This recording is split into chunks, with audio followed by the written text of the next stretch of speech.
Hello, dear students. Welcome to SBS English classes. We are here to discuss use of their with you. When we use their in translating the sentences. Okay. Rule number 1. जब किसी noun का किसी स्थान पर होना या न होना पाया जाता है तो ऐसे वाक्यों को देयर से आरंभ करते हैं। यहाँ देयर का अर्थ कुछ नहीं होता है। नंबर 2, ऐसे वाक्यों में कर्ता और क्रिया पास पास रखे होते हैं। ठीक है। ऐसे वाक्यों में कर्ता एक वचन होने पर प्रेजेंट टेंस में इज और पास्ट में वाज का प्रयोग करते हैं। नेक्स्ट, ऐसे वाक्यों में कर्ता प्लूरल होने पर प्रेजेंट में आर और पास्ट में वर का प्रयोग करते हैं। फ्यूचर टेंस में विल बी का प्रयोग करते हैं। देखिए, इस तरह के सेंटेंस में सब्जेक्ट और वर्ब किस प्रकार से पास पास में आती है। देखिए सेंटेंस नंबर 1, हमारी कॉलोनी में एक मंदिर है। ये हिंदी की वर्ब है। ठीक, एक मंदिर है। ये इस सेंटेंस के अंदर, इस सेंटेंस का स्ट्रक्चर दूसरे सेंटेंस से डिफरेंट होता है। ये हिंदी की वर्ब है और ये इसके पास में आ रहा एक मंदिर। तो एक मंदिर जो है ये इस सेंटेंस में, इस तरह के सेंटेंस में जब कोई नाउन, कोई वस्तु या व्यक्ति, नाउन वस्तु हो सकती है, व्यक्ति हो सकता है, किसी स्थान पर कहीं उसका होना न होना पाया जाता है, तब हिंदी वाक्य में जो वर्ब आती है उसके पास ही उसका सब्जेक्ट होता है। ये और सेंटेंसेस से डिफरेंट टाइप का है। मोस्टली सब्जेक्ट हमारा हिंदी वाक्य में शुरू में होता है, लेकिन यहाँ पर वर्ब के पास ही आ रहा है। हिंदी में वर्ब से पहले आता है और अंग्रेजी में वर्ब के बाद में आता है। ऐसे सेंटेंस का फॉर्मेशन देयर से शुरू किया जाता है। देयर इंट्रोडक्टरी सब्जेक्ट के रूप में प्रयोग करते हैं। सेंटेंस को शुरुआत करने के रूप में वो होता तो सब्जेक्ट के स्थान पर है, लेकिन हम उसे सब्जेक्ट नहीं कहते हैं।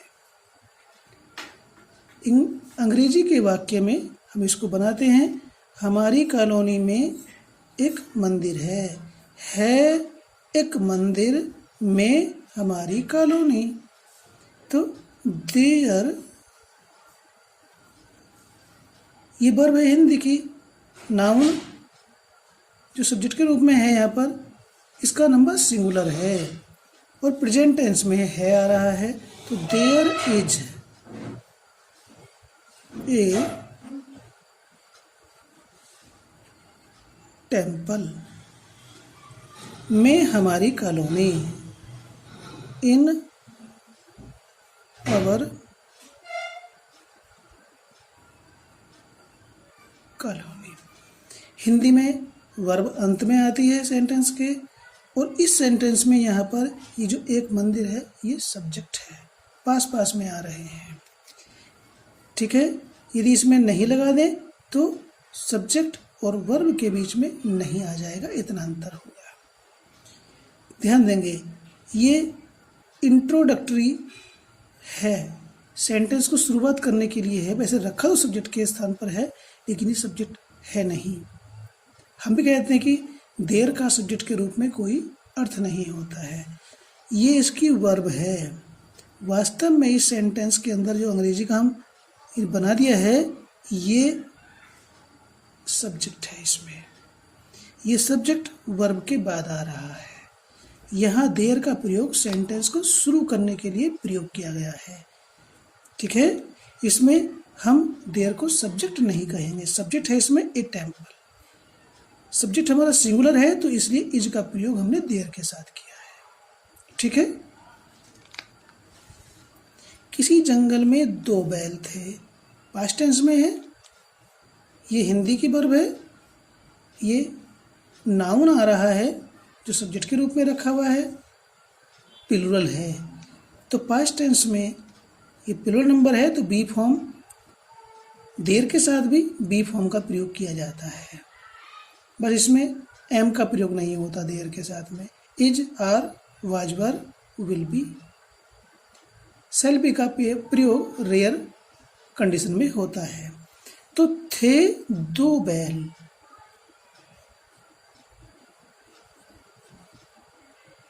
देयर वर, ये प्लूरल नंबर में है तो वर का प्रयोग होगा देयर के साथ में। ठीक है।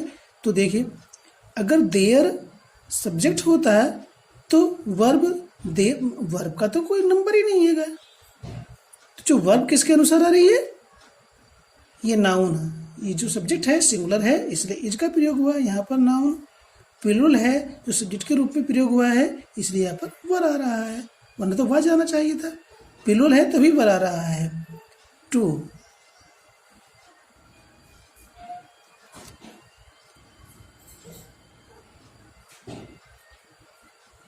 ऑक्सन, में किसी जंगल, इन ए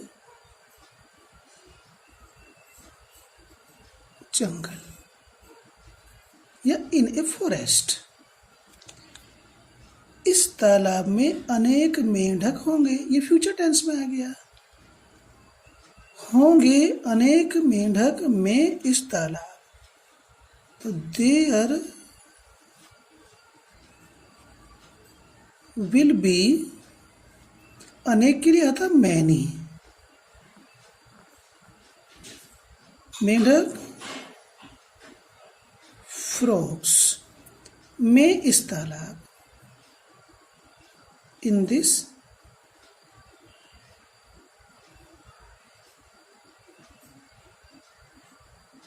पॉन्ड। तो सेंटेंस किस प्रकार से हम फॉर्म कर रहे हैं, ट्रांसलेट कर रहे हैं, किस ऑर्डर में हम वर्ड्स को रख रहे हैं, ये चीज समझने की होती है।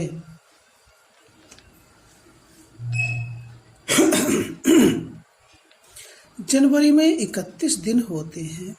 ठीक है, ये वर्ब है, कितने दिन है 31, ये इसका प्लूरल नाउन है, सब्जेक्ट के रूप में प्रयोग होगा, इसी के अनुसार वर्ब आएगी। देयर आर,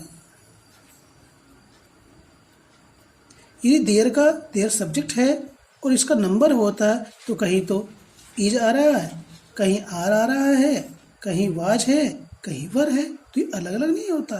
तो किसके अनुसार आ रहा है, जो वर्ब प्रयोग कर रहे हैं उसके बाद आने वाला जो सब्जेक्ट है उसका नंबर क्या है, वो नाउन है तो उसका नंबर क्या है, सिंगुलर है या प्लूरल। तो देयर आर 31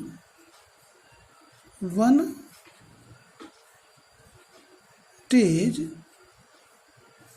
इन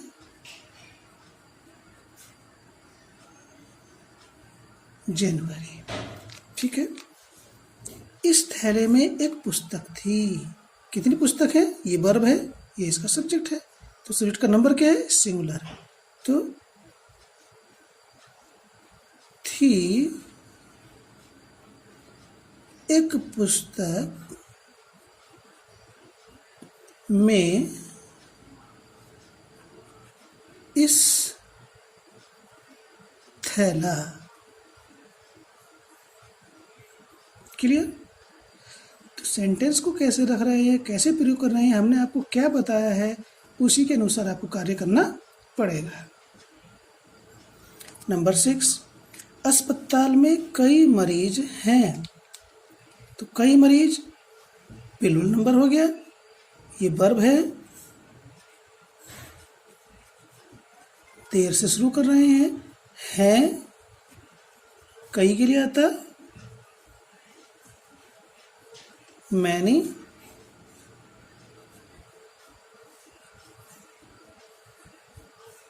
पेशेंट्स में अस्पताल, इन द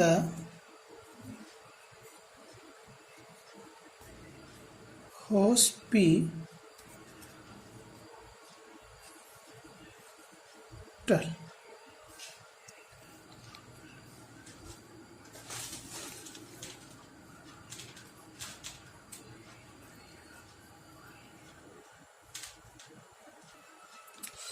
नंबर 7, पिछले साल इस कक्षा में 45 विद्यार्थी थे। तो फिर वही देखो, हमारी जो वर्ब आ रही है इंग्लिश में, वो जो हिंदी की वर्ब है उससे पहले आए नाउन के नंबर के अनुसार, यही सब्जेक्ट है। तो देयर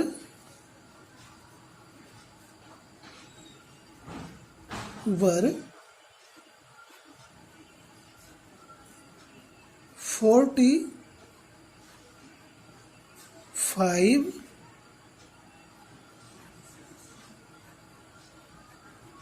स्टूडेंट्स में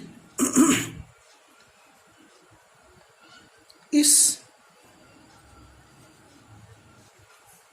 कक्षा पिछले साल। तो जिस प्रकार से हम आपको बोल रहे हैं इसी प्रकार से हिंदी के वाक्य को तोड़ना और अंग्रेजी के क्रम में रखना, हम स्टार्टिंग से ही आपको ये इस तरह से सेंटेंस को तोड़ना और जोड़ना बताते चले आ रहे हैं। नेक्स्ट है, इस जंगल में बहुत से शेर थे। ठीक है, बहुत से शेर, ये बहुवचन में है, प्लूरल नंबर है। देयर, देखिए कई, बहुत से, अनेक, ये समानार्थी हैं। तो देयर वर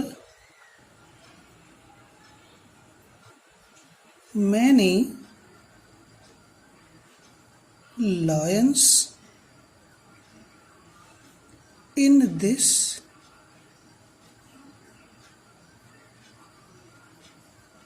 फॉरेस्ट लिख दीजिए या फिर जंगल लिख दीजिए, दोनों ही सही हैं। हमने अभी बताया बहुत से, कई, अनेक, क्या वर्ड आएगा तीनों के लिए? मैनी का प्रयोग होगा। इस स्कूल में 40 कमरे नहीं हैं। अब ये नेगेटिव सेंटेंस शुरू हो जाते हैं। तो जो भी हम बी फॉर्म प्रयोग कर रहे हैं ठीक उसके बाद नोट का प्रयोग करेंगे। तो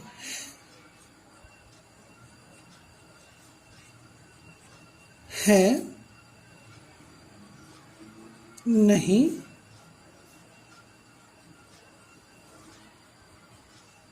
चालीस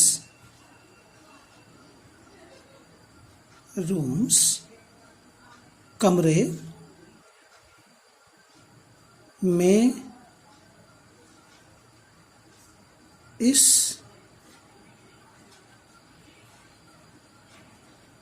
स्कूल। तो किस तरह से शब्दों को रखा जा रहा है?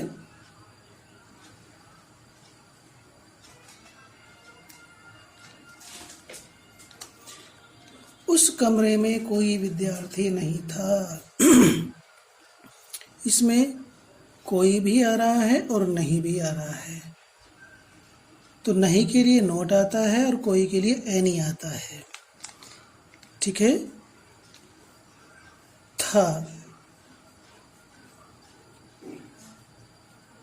देयर वाज, नहीं, नॉट, कोई विद्यार्थी,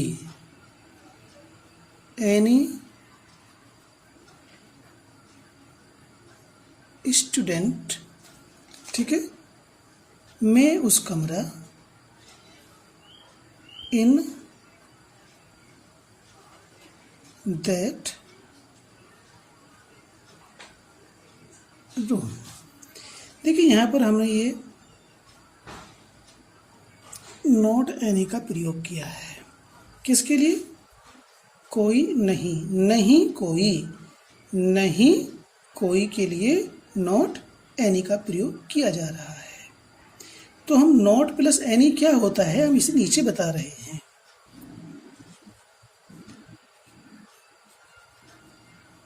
देयर वॉज, इस not any, not plus any होता है नो, ठीक है। देयर वॉज नो या नॉट एनी, ठीक है। इन दो शब्दों को मिलाकर के ये शब्द बनता है। यदि इसमें से हम नॉट को निकाल देंगे तो एनी बचेगा, ठीक है। Any is, there was no student in that room. ये जो दैट आ रहा है ये डिमॉन्स्ट्रेटिव एडजेक्टिव के रूप में है, इसके बाद नाउन आ रहा है, ठीक है। दैट के बाद नाउन है रूम, तो ये डिमॉन्स्ट्रेटिव एडजेक्टिव हुआ। यदि दिस, दैट, दीज, दोज के बाद में वर्ब आ जाती है तो वो प्रोनाउन बन जाता है, ठीक है। अब देखिए इसी में नीचे देखेंगे इन दिस स्कूल, ये था, है ना। तो ये दिस क्या है, डिमॉन्स्ट्रेटिव एडजेक्टिव है। इससे ऊपर भी आया हुआ है फॉरेस्ट में, इन दिस फॉरेस्ट है, वहाँ भी डिमॉन्स्ट्रेटिव एडजेक्टिव है। ये पास के लिए आता है, पास के नाउन की ओर संकेत करने के लिए। दैट का प्रयोग दूर रखे हुए नाउन की ओर संकेत करने के लिए किया जाता है। इस कथन में कोई सच्चाई नहीं है। फिर देखो इसमें कोई आ रहा है, तो अब हमने आपको कोई नहीं के लिए नॉट एनी या उसके स्थान पर नो का प्रयोग करना एक्सप्लेन किया। तो देयर इज नो ट्रुथ, कोई सच्चाई नहीं है। मे इन दिस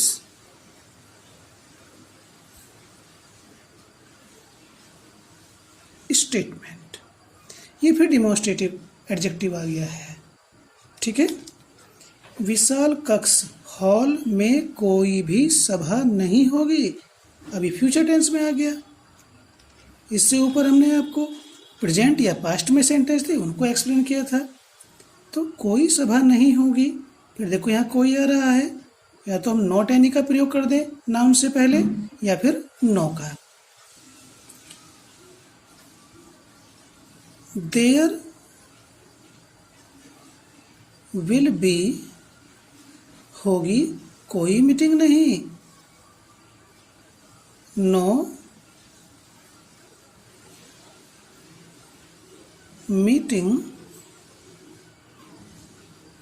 इन द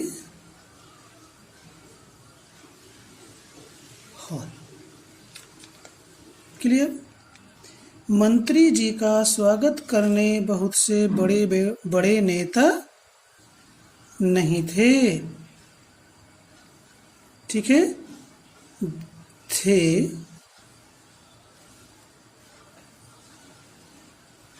नहीं, बड़े बड़े नेता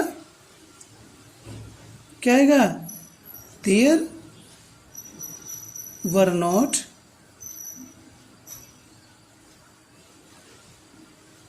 great leaders,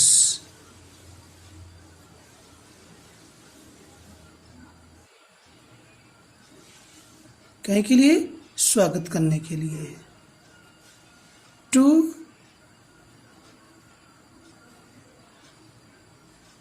welcome the minister,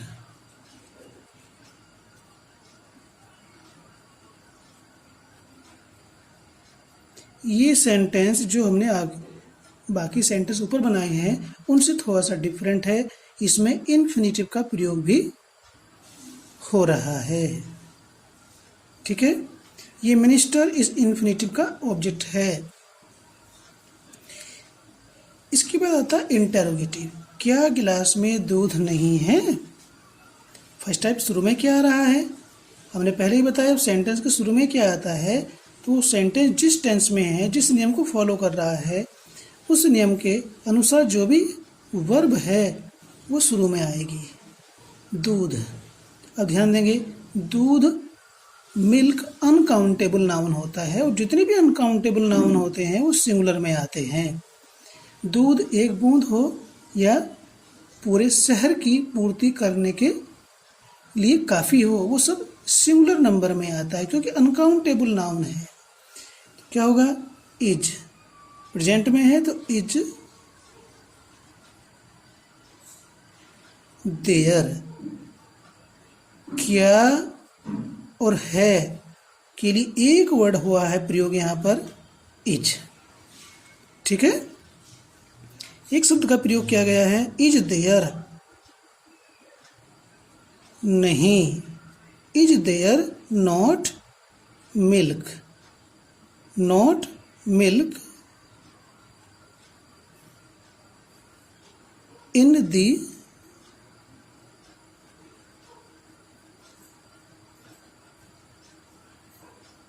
गिलास। तो हमें काउंटेबल और अनकाउंटेबल का ध्यान रखना है। काउंटेबल में सिंगुलर और प्लूरल होता है और अनकाउंटेबल में केवल सिंगुलर होता है, तो इसलिए यहाँ पर इज का प्रयोग किया गया है। इतने सारे सेंटेंस इसलिए एक्सप्लेन किए जाते हैं ताकि प्रत्येक प्रकार की प्रॉब्लम को एक्सप्लेन किया जा सके और टॉपिक हमें क्लियर हो सके।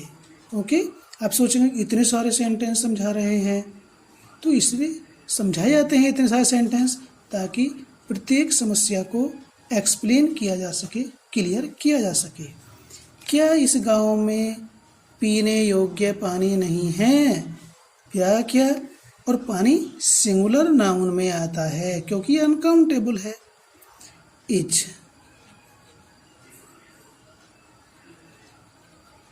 There no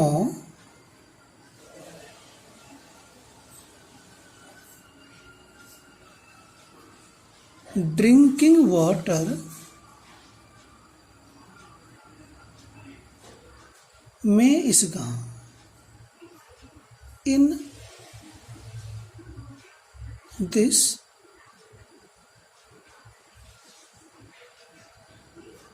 village. यहाँ पर दिस डिमॉन्स्ट्रेटिव एडजेक्टिव के रूप में आया हुआ है। क्या नदी के पुल पर कोई पुलिस बल न था?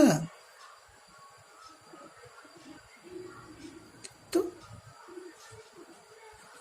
वाज, पुलिस कलेक्टिव नाउन होती है, ठीक है। Was there no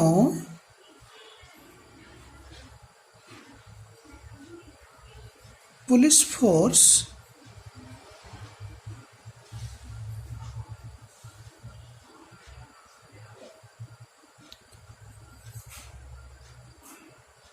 on the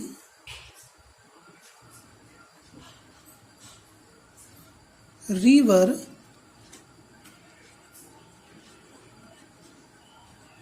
bridge? Question mark. यहाँ जो ये वाज आया है ये फोर्स के अनुसार आया है, पुलिस फोर्स, पुलिस बल। क्या कल बैठक में जोरदार बहस हुई थी? फर्स्ट टाइप इंट्रोगेटिव है। बहस एब्स्ट्रैक्ट नाउन है, सिंगुलर में आएगा, तो क्या आएगा? Was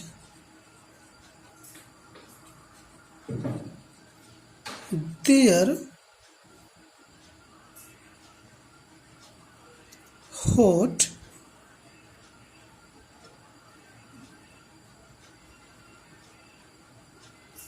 discussion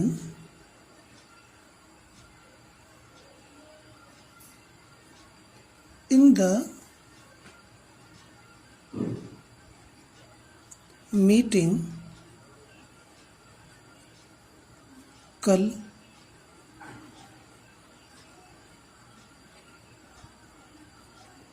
yesterday।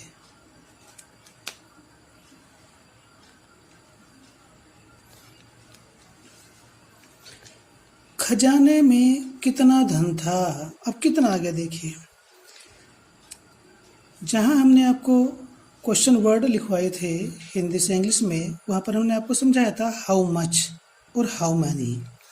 तो हाउ मच आता है अनकाउंटेबल नाउन के साथ, तो धन तो अनकाउंटेबल है, तो कितना धन, तो क्या होगा, हाउ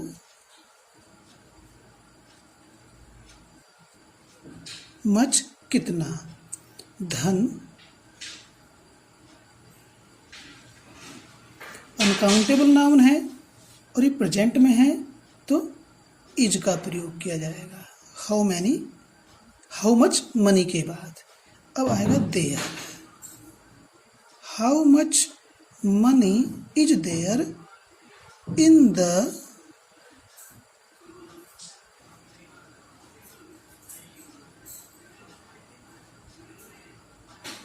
ट्रेजरी, खजाना। कार्यालय के बाहर कितने प्रदर्शनकारी थे। कितने प्रदर्शनकारी काउंटेबल नाउन है तो प्रयोग होगा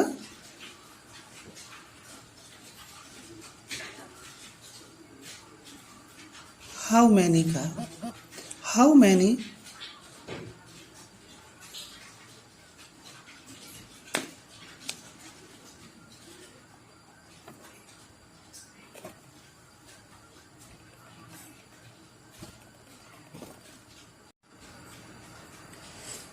कार्यालय के बाहर कितने प्रदर्शनकारी थे, प्रदर्शनकारी काउंटेबल नाउन है तो इसलिए हम हाउ मैनी का प्रयोग करेंगे। तो हाउ मैनी के बाद में काउंटेबल नाउन का प्रयोग किया जाता है। प्रदर्शनकारी के लिए आता है एजिटेटर, AGTATORS, एजिटेटर्स, प्रदर्शनकारी। तो how many agitators were there, ठीक। कार्यालय के बाहर आउटसाइड द ऑफिस। तो हाउ मच का प्रयोग कहाँ होगा, हाउ मैनी का कहाँ होगा, ये हमें समझने की आवश्यकता है। और हाउ मच के बाद अनकाउंटेबल नाउन आएगा और हाउ मैनी के बाद में काउंटेबल नाउन, और वो भी प्लूरल में होगा, ठीक है। ये प्लूरल नंबर लिखा हुआ है तो प्लूरल में ही आएगा। मैनी मीन्स बहुत से, ठीक है। यहाँ पर कितने से है, संख्या पूछ रहे हैं तो ये संख्या एक वचन में नहीं होगी, बहुवचन में होगी। ये नाउन बहुवचन में होगा, कोई सा भी हो। इस गांव में कोई अस्पताल क्यों नहीं है। देखिए सेकंड टाइप है, क्यों है तो वाई, क्यों है। अब आएगा इंट्रोडक्टरी सब्जेक्ट, क्यों है नहीं, कोई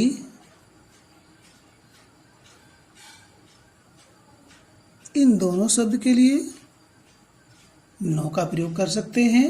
नॉट प्लस एनी नो होता है। Why is there no hospital या not any hospital in this village.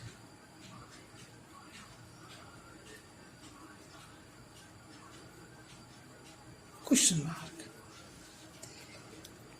क्या कहीं न्याय है, फर्स्ट टाइप है लेकिन थोड़ा सा और अदर सेंटेंसेस से डिफरेंट है। क्या न्याय, ये एब्स्ट्रैक्ट नाउन है, सिंगुलर में आएगा तो प्रेजेंट में है आ रहा है तो इज देयर, इज देयर क्या है, इज देयर न्याय जस्टिस कहीं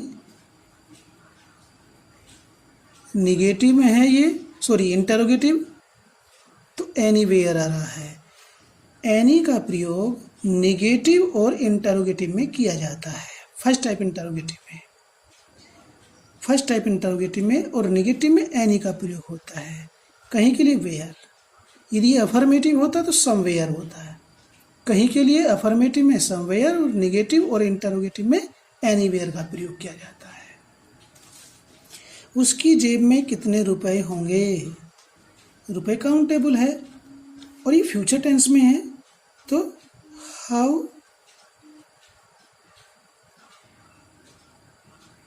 मैनी रुपीज। मैनी के बाद जो नाउन आता है प्लूरल में ही होता है। Rupees will there be in his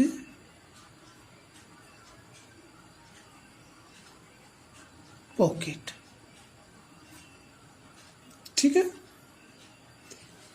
अभी नेक्स्ट रूल आता है,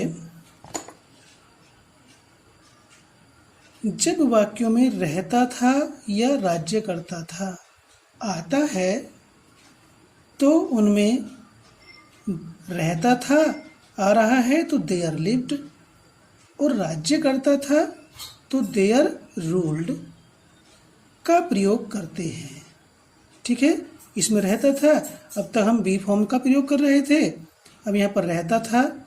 इस तरह के सेंटेंसेस मोस्टली स्टोरी के स्टार्टिंग में आते हैं, तो यहाँ पर देर के साथ लिव्ड आएगा। Is are was were will be के स्थान पे क्या आएगा? लिव्ड आएगा, रहता था। इसके बाद हमारा सब्जेक्ट आएगा। इसी प्रकार से यहाँ पर भी। ठीक है, इसका एग्जाम्पल डिस्कस करने के लिए नंबर 1, मथुरा में कंस नामक एक राजा राज्य करता था। तो नियमानुसार देयर रूल्ड। देखिए, इस सेंटेंस को स्टार्ट करने का है, कहने के लिए तो ये सब्जेक्ट के रूप में रखा हुआ है, ये वर्ब है और इसके शुरू में आ रहा है। लेकिन वास्तव में ऐसे सेंटेंसेज में हिंदी में तो क्रिया से पहले आता है सब्जेक्ट, पास में रखा हुआ है, और अंग्रेजी में वर्ब के बाद आता है। ये केवल मैं जहाँ पर देयर का प्रयोग होता है और इस तरह के सेंटेंसेज हैं उसकी बात है, अदर सेंटेंसेज की नहीं। तो देयर रूल्ड, राज्य करता था एक राजा, ए किंग। नामक के लिए नेम्ड आएगा, नेम्ड कंस।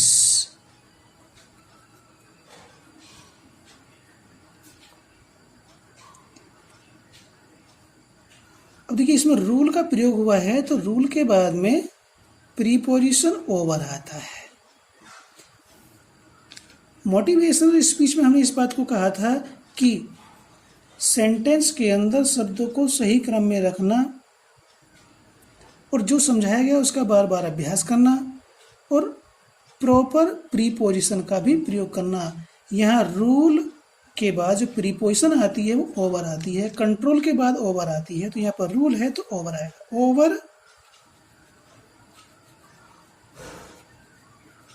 मथुरा। जब हमें जानकारी नहीं होती है, हमें याद नहीं होता है, mostly we do the mistakes because we do not know the proper application of the rules. किसी जंगल में 4 सांड रहते थे आगे इसमें देखो 4 सांड, ये नाउन है और रहते थे ये क्रिया है। ठीक है, हिंदी में क्रिया सेंटेंस के अंत में आती है। ठीक है, और ये उससे पहले सब्जेक्ट आ रहा है। इंग्लिश में वर्ब के बाद सब्जेक्ट आ रहा है। सेंटेंस अफर्मेटिव है तो सब्जेक्ट वर्ब से पहले होना चाहिए था, लेकिन इस तरह के सेंटेंस का स्ट्रक्चर डिफरेंट ही है फ्रॉम अदर। तो देयर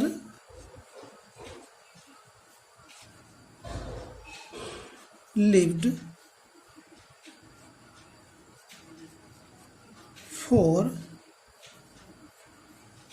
बुल्स, सांड के लिए बुल्स आता है, इन ए फॉरेस्ट।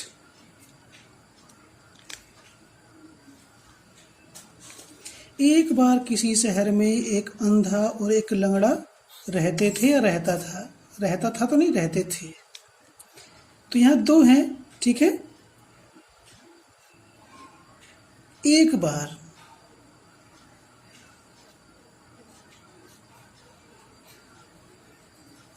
वंस, एक बार के लिए वंस आएगा। देयर